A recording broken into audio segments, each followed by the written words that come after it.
구원하신 우리 주 예수 그리스도 이름 받들어 기도드렸습니다. 아멘. 이 시간 우리에게 주시는 말씀 함께 살펴보겠습니다. 창세기 47장 1절에서 12절 말씀.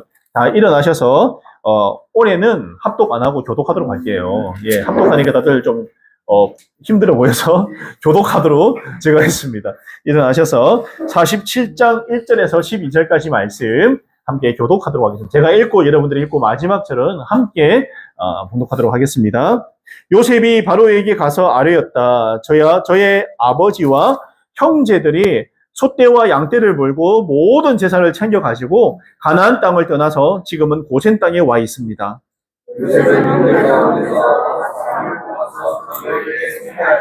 바로가 그 형제들에게 물었다. 그대들은 생업이 무엇이요? 그들이 바로에게 대답하였다. 임금님의 종들은 목자들입니다. 우리 조상들도 마찬가지였습니다.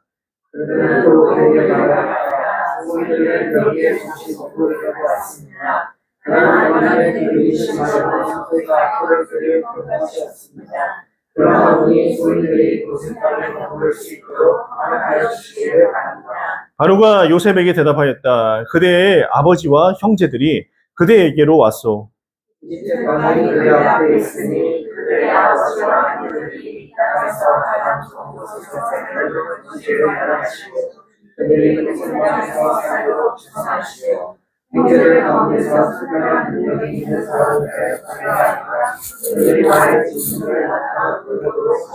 요셉은 자기 아버지 야곱을 모시고 와서 바로를 만나게 하였다. 야곱이 바로를 축복하고 나니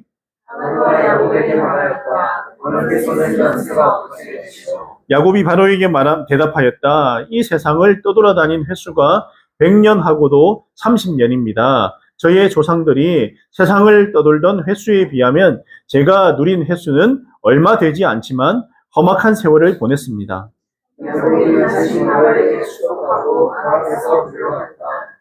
요셉은 자기 아버지와 형제들을 이집트 땅에서 살게 하고 바로가 지시한 대로 그 땅에서 가장 좋은 곳인 람세스 지역을 그들의 소유지로 주었다.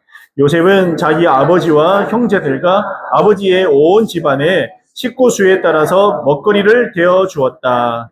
아멘. 자리에 앉으시기 바랍니다.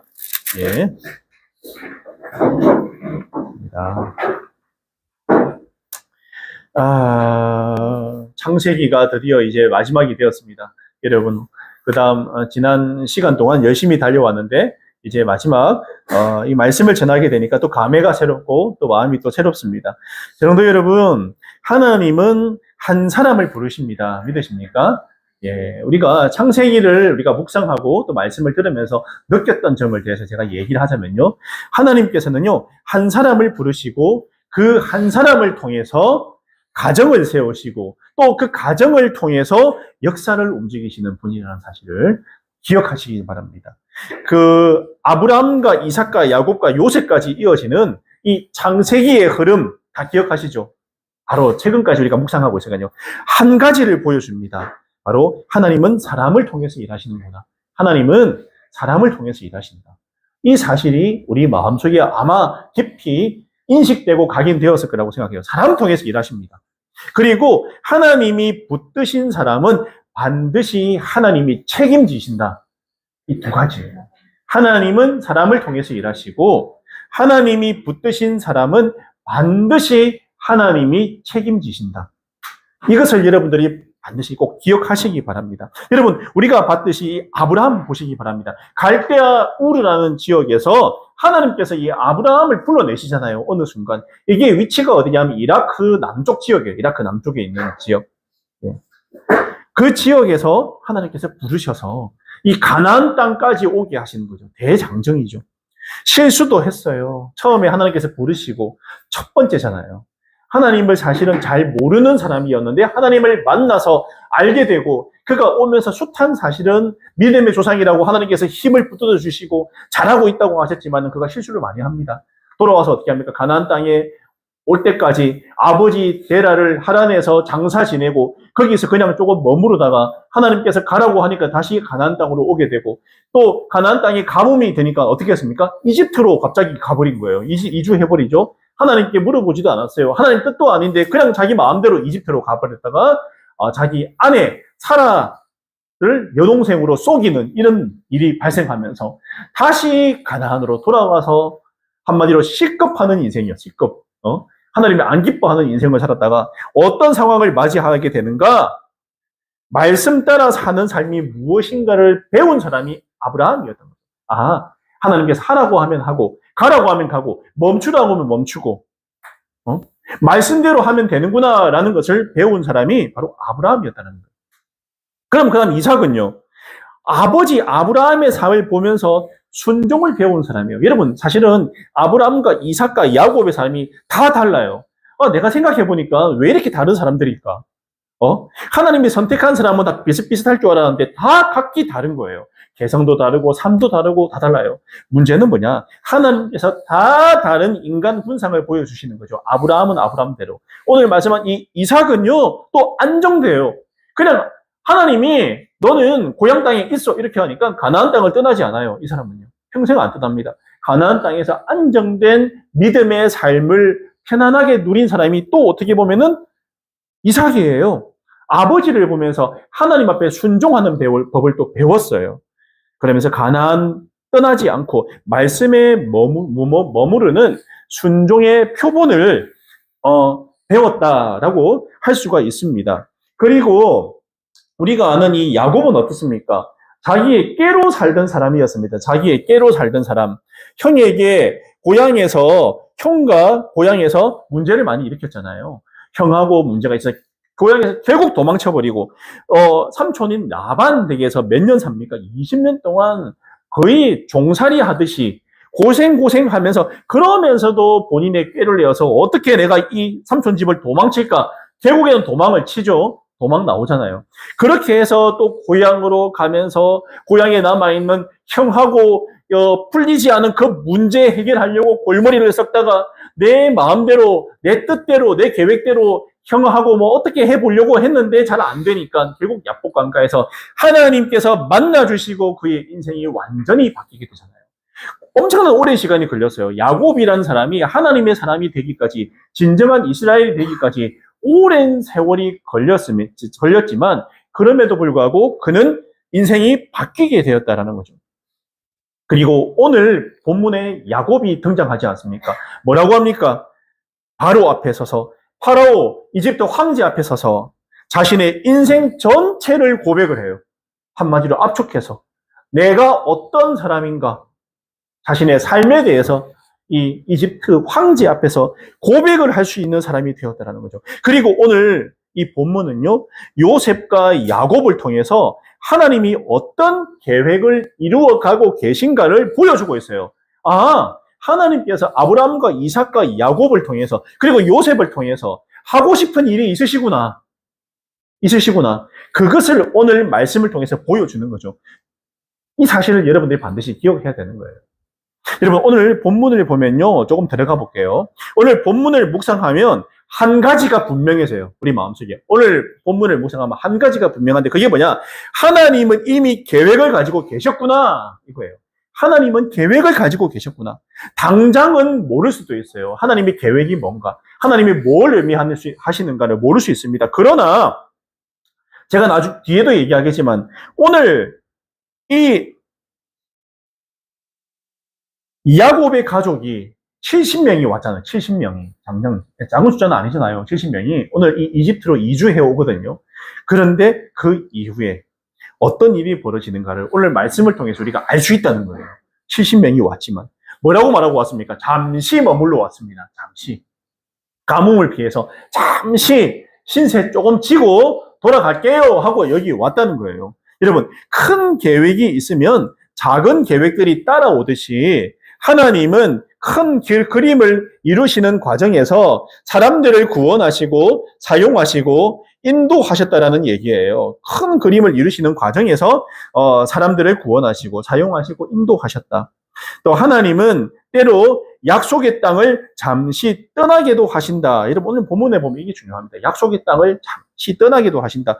요셉이 바로에게 말합니다. 아버지와 형제들이 가나안을 떠나서 고센 땅에 왔습니다라고 이야기하잖아요. 가나안은 하나님께서 약속하신 땅이에요. 약속하신 땅. 그냥 땅이 아니잖아요. 아니, 아브라함 그 위에 할아버지를 그 먼 이라크 땅에서 끄집어내가지고 이 이스라엘 땅까지 오게 하신 정말 그 핵심이 되는 땅이 이 가나안 땅인데, 그런데 하나님은 가나안을 잠시 떠나게 하셨다. 왜? 하나님은 가나안 땅에 머무르게 하시는 하나님인데 왜 가나안을 떠나서 여기 이집트까지 오게 하셨을까? 그렇잖아요. 하나님의 더 큰 계획이 있기 때문이에요. 더 큰 계획. 우리는 종종 이 자리만, 이 방식만이라고 고집하는 경우가 있습니다. 신앙생활 하다 보면 이게 진리고 이게 맞고 이렇게 해야 돼, 이렇게 하는 게 맞아라는 자기 고집이 나오면서 신앙의 경험에 토대로 해서 이렇게 하는 게 맞아, 저렇게 하는 게 맞아, 자기만의 방식을 고집할 수가 있습니다. 있습니다. 그런데 하나님은 더 큰 그림을 위해서 우리를 때로는 옮기실 때가 있더라는 거예요. 옮기실 때가 있더라는 거예요. 전통보다, 내 생각보다 하나님의 뜻이 어디 있는가 집중하는 것이 그래서 중요해요. 나의 생각대로 하면 이게 A인데 하나님께서는 분명히 A가 맞고 A여야 하는데 하나님은 이상하게 B를 요구하실 때도 있더라는 거예요. B를. 내가 생각지도 못한 방식으로, 내가 생각지도 못한 방향으로 나에게 B라고 이야기를 해 주실 때가 있더라는 거죠. 나는 A를 고집했는데 그럴 때가 있습니다. 그래서 초점은 오직 하나님께 가 있지 않으면요, 어느 순간 내 고집대로, 내 생각대로 A라고 계속해서 우기면서 나갈 수가 있다는 거죠. 아니야, 너는 지금은 A가 맞아. 너의 생각이 틀리지 않아. 근데 지금은 B여야 해 라고 하나님께서 이렇게 말씀하실 때도 있어요. 그래서 우리 마음이 닫혀 있지 않아야 됩니다. 열려 있어야 돼요. 넉넉하게 하나님 말씀을 받을 만한 그릇이라는 것이 무슨 말이냐면, 하나님께서 어떤 말씀을 하셔도 들을 만한 들을 만한 그릇이 준비가 되어 있어야 된다는 얘기예요. 만약에 가나안을 너무너무 고집을 했으면 그들이 내려오지 않았을 거예요. 뭔가 요셉이 저기 가 있고 요셉이 오라고 하고 지금 상황이 어렵고 뭔가 하나님의 뜻이 저기 있지 않을까라고 나름의 준비를 하고 야곱과 그의 가족이 떠나서 이집트로 가지 않았을까라고 생각해 봅니다. 그리고 두 번째는요, 우리가 한번 읽어보겠습니다. 2절 말씀 한번 읽어볼게요. 2절 말씀 함께 보겠습니다. 시작. 바로가 그 형제들에게 물었다. 그대들은 생업이 무엇이요? 그들이 바로에게 대답하였다. 임금님의 종들은 목자들입니다. 우리 조상들도 마찬가지였습니다라고 이야기합니다. 형통은 상황이 아니라 하나님과의 관계에서 온다는 거예요. 형통은요, 상황에서 오는 게 아니에요. 하나님과의 관계에서 온다는 거죠. 하나님과의 관계에서. 요셉이 형들 5을 바로에게 소개를 하잖아요.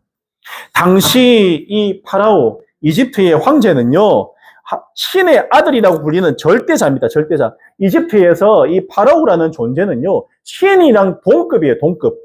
우리는 사람 아니에요 생각하는데 이집트에서는 그는 신입니다. 태양신의 아들이다 이렇게 이야기하면서 그는 신이다라고 이야기를 합니다.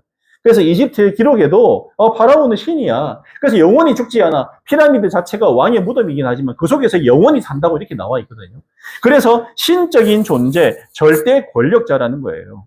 여러분. 그런데 바로가 요셉의 가족을 흔쾌히 만나요. 흔쾌히 만납니다. 여러분, 이 요셉의 가족들 보십시오. 이제 가나안 땅에서 온 사람이잖아요. 가나안 땅에서 온 사람이잖아요. 이방인입니다. 당시에 신이라고 불리는 파라오는요, 이집트 국민들조차도 눈도 못 마주쳐요. 모두 엎드려야 됩니다. 왕하고 눈을 마주치면 어떻게 될지 모릅니다. 신적인 존재이기 때문에 남이 함께 겸상하거나 대면하는 게 불가능합니다. 그 정도로 이집트에서는요, 정말 쳐다도 못 봅니다. 일반인들은 쳐다도 못 보는 그런 존재인데 불렀잖아요. 흔쾌히 오라고. 만나겠다고. 이게는 기적이에요. 이집트 왕조 중에서도 참 흔하지 않은 일입니다. 왜 그럴까에 대해서 생각해 봅니다. 여러분. 왜 그럴까? 파라오가 이렇게까지나 적극적으로 또 호의적인 이유가 뭘까? 본인은 일반인들하고 대면하지 않는다라는 자신의 법까지도 어기면서까지 요셉의 가족을 내가 만나겠다. 데리고 와라 라고 한 이유가 뭘까요? 흔쾌히 만나겠다. 그리고 그들에게 좋은 땅, 이집트에서 가장 좋은 땅인 이 고센 땅을 내어주면서까지 그들에게 이렇게 큰 호의를 보인 이유가 뭘까? 뭐라고 생각하십니까, 여러분? 왜 이랬을까요? 왜? 요셉의 삶에서 이집트의 황제 파라오가 하나님이 함께 하심을 보았기 때문이 아닐까 생각합니다. 제가 이 부분을 묵상하면서 그런 생각이 들었어요. 오늘 여기서 요셉이 한 번 왕의 꿈을 해석해주고 오늘 이 황제, 이 총리의 자리에 앉았지만요. 요셉의 9년간 어떤 상황이 벌어지고 무슨 일이 있었는지 어떻게 알아요? 혹시나 실권할 수도 있지 않습니까? 이방인이고 저 이집트 사람도 아니고 어디 듣도 보도 못한 저기 어디 히브리 민족이 와가지고 총리에 앉는 걸 얼마나 못마땅해 하는 사람도 주변에 얼마나 많았을까요? 처음에는 어쩔 수 없이 왕의 꿈을 해석했기 때문에 받아들였지만 이 권력이란 것은요 나누어지지 않지 않습니까? 자식하고도 나누지 않는 게 권력이에요. 또 총리 자리지 않습니까? 그런데 9년간 이 총리의 자리에 있는 요셉 한번 생각해 보셨어요? 어떠했을까? 그가 어떤 삶을 살았을까? 어떤 삶을 살았을까? 제가 생명의 삶 하지만은 우리가 신앙생활에서 제일 중요한 게 뭡니까? 하나님과의 관계입니다. 관계. 요셉은 하나님과의 관계가 확실한 사람이었어요. 제가 볼 때 확실해요. 그리고 이 부분이 흔들리지 않으니까 이웃에 대한 사랑, 이웃과의 관계, 왕과의 관계, 그리고 주변에 있는 여러 대신들, 또 국민들과의 관계가 나쁘지 않았다. 굉장히 좋았을 거라고 생각합니다. 나의 꿈을 해석해준 그 하나님이란 신, 그 하나님에 대한 신에 대한 저 순수한 믿음과 복종과 그 신을 사랑하는 마음, 따르는 마음이 확실하구나. 저 요셉이라는 청년, 저 총리는 확실하구나. 그걸 9년간 봤다라는 거예요. 제 생각은요. 파라오가 그걸 봤어요. 요셉이 믿는 하나님을 본 거예요. 그리고 요셉의 모습을 본 거예요. 세상이 무너져도 저 사람은 확실한 사람이구나. 저 사람은 믿을 수 있는 사람이구나. 그걸 본 거예요. 보디발의 집에서도 그랬고요. 감옥에서도 그랬어요. 초지일관, 변하지 않는 모습. 그리고 오늘 이집트 황제 앞에서도 그와 함께 살아간 9년 동안에도 여전히 동일한 믿음의 모습, 신실한 모습, 순수한 모습, 깨끗한 모습을 보였다는 거예요. 요셉은 하나님과의 관계가 흔들리지 않았고 사람과의 관계 속에서도 요셉을 통해 하나님께서 본인의 이 계획을 이루어 주셨다는 거예요. 그래서 요셉이 그 자리를 지킬 수 있지 않았나. 하나님과의 관계가 확실하니까 하나님께서 그 자리를 지켜주셨다는 거예요. 예. 왕의 마음에도 여전히 요셉을 좋아하고 요셉에 대한 호의감이 있다는 거예요. 그러니까 그의 가족들, 그 볼품없는 그 가족들, 그 히브리 땅에서 와가지고 옷도 흠하고, 거기다가 아버지 야곱은 다리도 쩔뚝쩔뚝거리죠. 정강이병 맞고 다리도 쩔뚝거리고 옷도 흐름하고 그 흐름한 노인이 이집트 황제 앞에 온다는 것은요, 상상도 할 수 없는 일입니다. 그리고 세 번째는 우리는 잠시 머무르려 왔다고 하지만 하나님은 430년을 준비하시는 하나님이세요. 여러분 이걸 꼭 기억하셔야 됩니다. 4절 말씀 읽어보시겠습니다. 시작. 그들은 또 그에게 말하였다. 소인들은 여기에 잠시 머무르려고 왔습니다. 가나안 땅에는 기근이 심하여 소떼가 풀을 뜯을 풀밭이 없습니다. 그러하오니 소인들이 고센 땅에 머무를 수 있도록 허락하여 주시기를 바랍니다. 하나님의 기본 기조는 변하지 않았어요. 여전히 그 땅, 아브라함의 약속, 아브라함과 하신 그 약속을 반드시 지키시는 하나님입니다. 다만, 가나안 땅을 조금 떠나더라도 영원히 떠나는 게 아니라는 얘기예요. 영원히 떠나는 게 아니라는 얘기예요. 가나안 땅을 버린다는 의미가 아니라는 얘기예요. 아니라는 얘기예요. 잠시 머무르려고 왔습니다라고 형제들 이야기했지만 실제로는 430년이나 거기 머물게 돼요. 430년. 여러분. 70명이 갔는데 200만 명이 넘어요. 나중에. 출애굽에서 나올 때는 200만 명이 넘습니다. 200만 명이 넘는 사람이에요. 70명에서 200만 명이 됩니다. 결국 뭐예요? 하나님의 약속이 이루어지잖아요. 이스라엘 백성이 70명에서 200만 명이 넘는 인원이 되어버렸어요. 여러분, 지금이야 잘 먹고 잘 살고 이 의학이 발달해서 200만 명이면 그냥 그렇지라고 생각할 수도 있지만 당시에 200만 명은요, 지금으로 생각하면 1000만 명 정도의 숫자지 않을까 싶습니다. 1000만 명. 엄청난 숫자예요. 엄청난 숫자. 당시에 제대로 된 병원이 있습니까? 뭐가 있습니까? 의학이 있습니까? 의술이 있습니까? 없어요. 여기서 200만 명이라는 건 엄청난 숫자. 하나님의 특별한 은혜가 아니고서는 불가능한 이 폭발적인 인구 증가를 경험한 민족이 오늘 이스라엘 민족이라. 이스라엘 민족. 여기서 민족을 이루잖아요. 아브라함에게 약속하셨잖아요. 내가 너로 하여금 큰 민족을 이루겠다 했잖아요. 그 약속을 지키셨는데 이 440년이라는 시간이 필요했고 이집트 땅이 필요했다는 거예요. 필요했다라는 거예요.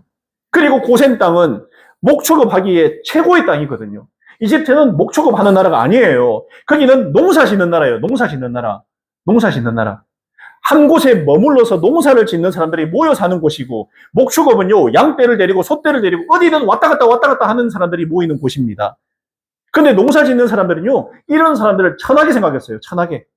조선시대 양반들이 밑에 뭐 천민들 뭐 중인들을 하찮게 여긴 것처럼 하찮게 여겼어요. 목축업 자체를 갖다가 가증하게 여겼어요. 근데 이 가장 좋은 풀이 많은 땅, 짐승 키우기에 최고의 땅이 하나님께서 주셨다는 얘기예요. 그리고 거기 머무르게 되었다는 거죠. 인간의 계획은 어떻습니까? 오늘 뭐라고요? 잠시 기근 피하고 돌아가자 이렇게 한 거예요. 이게 인간적인 생각이에요. 우리는 잠시 기근 피하고 돌아가자. 그게 맞아. 그게 옳아. 너무 지금 기근이 심하니까 잠시 피하려고 온 거야 라고 생각하지만 하나님은 계획은요.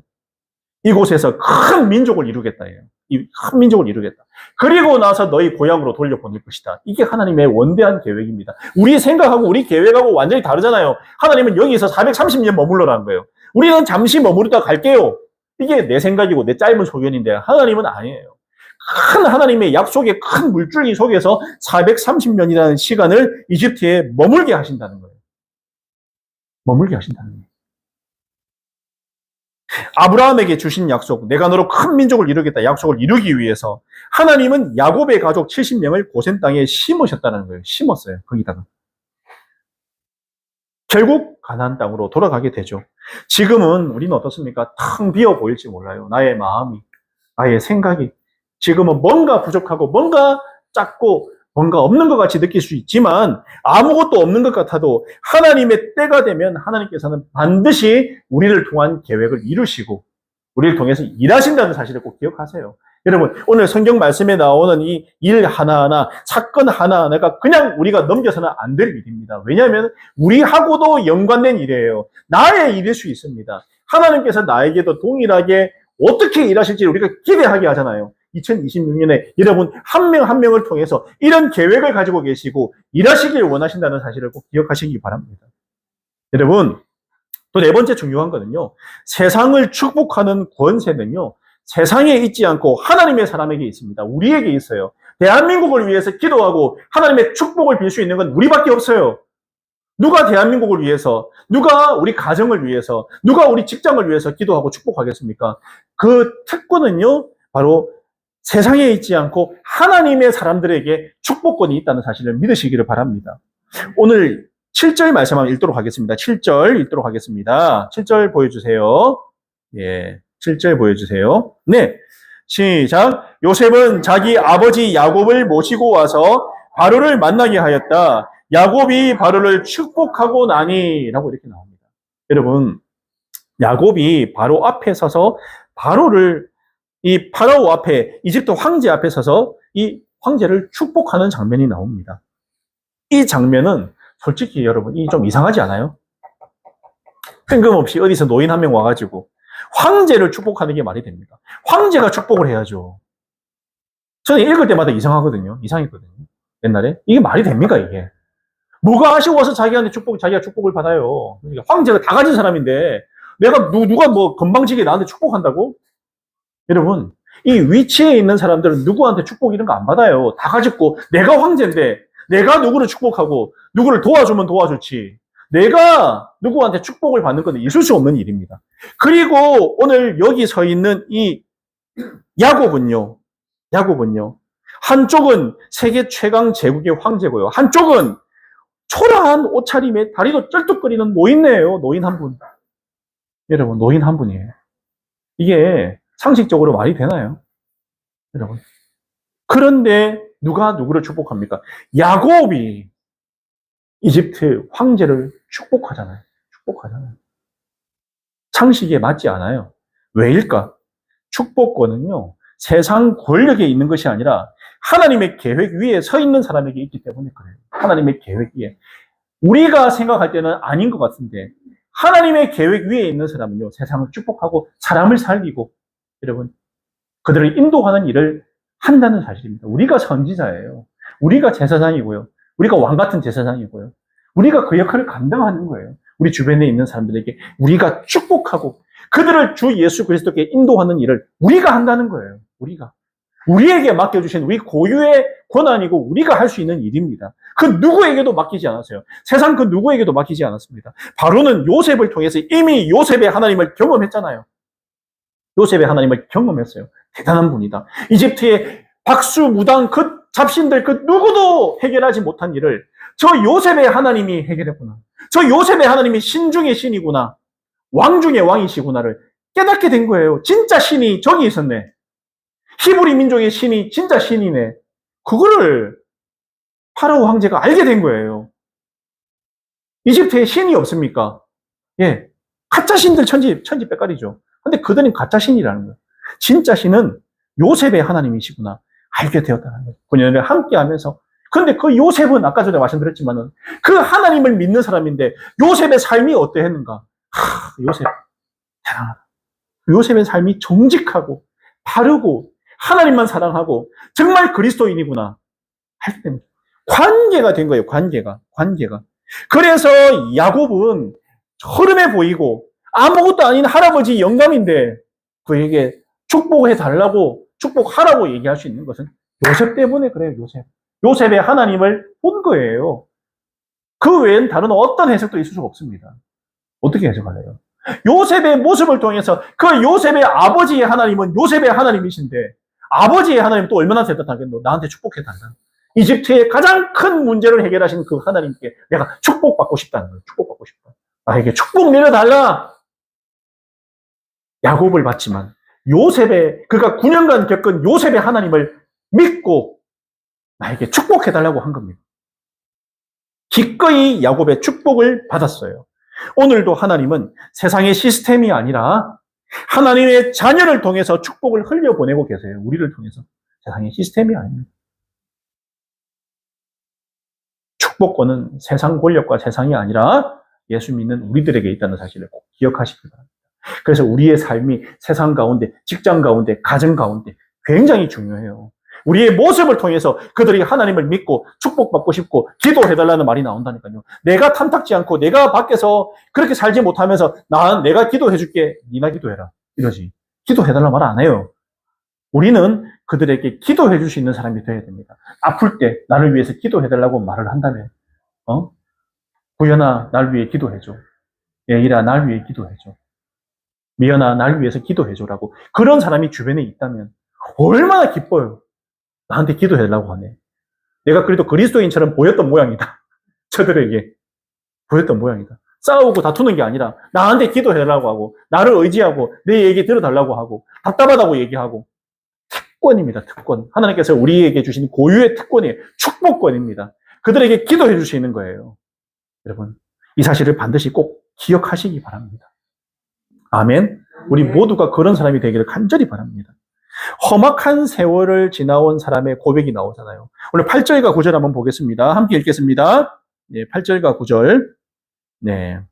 시작. 바로가 야곱에게 말하였다. 어른께서는 연세가 어떻게 되시오? 야곱이 바로에게 대답하였다. 이 세상을 떠돌아다닌 횟수가 100년하고도 30년입니다. 저희의 조상들이 세상을 떠돌던 횟수에 비하면 제가 누린 횟수는 얼마 되지 않지만 험악한 세월을 보냈습니다. 저 정말 참 이 말씀 읽으면서 그런 생각 들었어요. 어떤 마음일까? 야곱의 지금 이 고백이 어떤 마음일까? 인생 전체를 쥐어짜서 나온 이 고백이에요. 이 고백이 그냥 나온 고백이 아니고. 바로가 묻죠. 연세가 어찌 되십니까? 야곱이 대답합니다. 130살입니다. 그리고 험악한 세월을 보냈습니다. 물어본 이유가 뭘까? 나이를 왜 물어봤을까? 나이가 엄청 들어 보였거든요. 그리고 그 당시에 이렇게 굉장히 그 당시 치고는 엄청나게 오래 산 분이에요. 뭘 했길래 저렇게 오래 살았을까? 궁금해서 물어봤을 수도 있어요. 엄청 연세가 들어 보이고 노쇠한데 나이가 어떻게 됐을까? 물어본 겁니다. 130년. 네. 어떤 삶을 살았을까? 험악한 세월을 보냈대요. 인생은 떠돌아다닌 나그네 길이라는 고백이에요. 나그네 길을 살았다고. 내가 떠돌아다닌 길을 살았다고. 야곱의 고백은 이런 의미입니다. 내가 내 꾀로 살아보기도 했어요. 내 노력과 내 계획과 내 꾀, 내 머리 믿고 살아봤습니다. 그런데 결국 인생의 해답은 하나님께 있습니다. 이 얘기예요. 하나님께 있더라는 거예요. 내 꾀로 살아봤는데, 내 꾀로, 내 계획대로, 내 마음대로 하고, 내 열심으로 하면 될 줄 알았는데, 그게 아니라, 인생의 마지막에 지금 내가 당당하게 말할 수 있는 건 하나님께 있더라. 내가 여기까지 온 것은 하나님이 인도하셨기 때문입니다. 라고 이야기를 하는 거예요. 네. 인생은 잠시 머무는 나그네 길이에요. 라고 이야기하는 거예요. 130년. 이제 죽음을 얼마 앞두지 않고, 이제 얼마 앞두고 이야기하는 거죠. 인생은 잠시 머무는 나그네 길입니다. 130년을 산 사람이 이런 고백을 하잖아요. 130년. 바로는 이 말을 들으면서 아마도 깨달았을 거예요. 내 권력도, 내 영광도 결국은 나그네 길의 한순간이구나. 저 사람이 살아간 130년의 인생이 저러한데 나의 이 영광도 잠깐인 거 아닐까라는 생각을 하지 않았을까라고 생각을 하게 됩니다. 여러분, 말씀을 맺겠습니다. 결론은 뭘까? 여러분, 중요합니다. 하나님이 하신다는 거예요. 하나님이 하신다. 하나님이 하신다. 창세기 전체가 말하는 게 뭐였을까? 제가 생각해 봤는데요. 하나님이 하신다요. 하나님이 하신다. 결국 아브라함이 한 것 같지만 아브라함이 한 거 없습니다. 이삭이 한 것 같지만 이삭이 한 게 뭐가 있어요? 야곱이 한 것 같지만 야곱이 한 게 아니잖아요. 요셉이 한 것 같지만 요셉이 한 게 아니었어요. 다 누구 하셨어요? 순간순간. 하나님이 그들을 이끄시고 그들을 통해서 일하시니까 오늘 여기까지 왔다. 창세기 전체의 주제는 하나님이 하신다. 하나님이 주인이시다. 하나님이 함께하는 인생이 복된 인생이다. 하나님께서는 한 사람을 통해서 일하시고 그 사람을 향한 계획이 있으시다. 그게 창세기 전체의 주제라는 거예요. 주제. 하나님이 하신다. 하나님이 부르시고 하나님이 세우시고 하나님이 인도하시고 하나님이 약속을 이루신다. 믿으십니까? 이 내용이에요. 하나님이 만드시고 하나님이 세우시고 하나님이 인도하시고 하나님이 약속을 이루신다. 이게 창세기 전체 그냥 주제예요. 하나님이 하셨구나. 하나님이 주인이시구나. 하나님이 위대한 하나님이시구나. 그러므로 성도 여러분, 내 꾀를 내려놓으시기 바랍니다. 나의 계획도 내려놓으시고 하나님이 인도하시는 방향으로 나의 삶을 다시 맞추는 올해 시작이 되기를 바랍니다. 나의 생각이 가득했다면요. 나의 계획이 가득했다면요. 올 한 해. 네. 하나님이 나를 어떻게 인도하실까? 그 방향으로 나를 맞추시기를 바라요. 지금은 아무것도 보이지 않을 수 있습니다. 이제 새해가 시작했고 올 한 해 무슨 일이 있을지 우리는 모르잖아요. 어떤 일이 나를 기다릴지 모릅니다. 지금은 텅 빈 것 같지만 하나님은 반드시 하시는 분입니다. 약속을 반드시 지키시는 분이에요. 반드시 그 약속을 이루시는 분이 하나님이십니다. 우리가 창세기를 통해서 배운 것은 하나님은 그 하나도 땅에 떨어뜨린 분이 아니구나. 70명을 이집트로 불러서 430년 동안 훈련시키시고 다시 가나안 땅으로 고향으로 돌려보내주시는 분이구나.